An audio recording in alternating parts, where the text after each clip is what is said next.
being no objection to the amendment, amendments approved.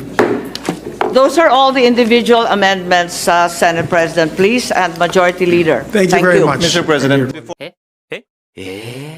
we close the period of amendments, just a clarification for the record, since this will be made part of the intent of Congress. Is it my understanding that if an 80-year-old, 90-year-old, or 100-year-old qualified to receive certain amounts under this proposed bill passes away a day to a week after, it is the fact of reaching that age that entitles them to the cash benefits, and as such, if he or she passes away within the 1-year period that this money should be given, then the heirs would be entitled to it. Is that the understanding, Mr. President, Your Honor? Our understanding, and as stated, the eligibility will only remain within 1 year from the birthday, the 80th, 90th, or 100th birthday.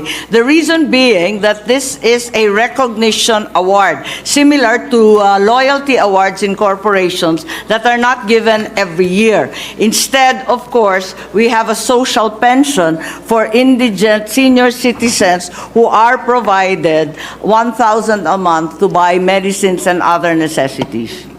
Mr. President, Your Honor, my question is, since we are giving this acknowledgement for a milestone reached, 80, 90, and 100, my question is, should the celebrant, the 80-year-old person, 90-year-old person, die 1 day after he or she celebrated his or her birthday, or a week after, would the heirs be entitled to receive it?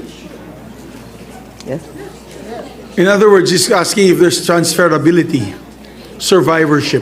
As a general rule, we have given it with regard to the Centenarians Act even years after the passage, provided the documents are provided by the surviving heirs.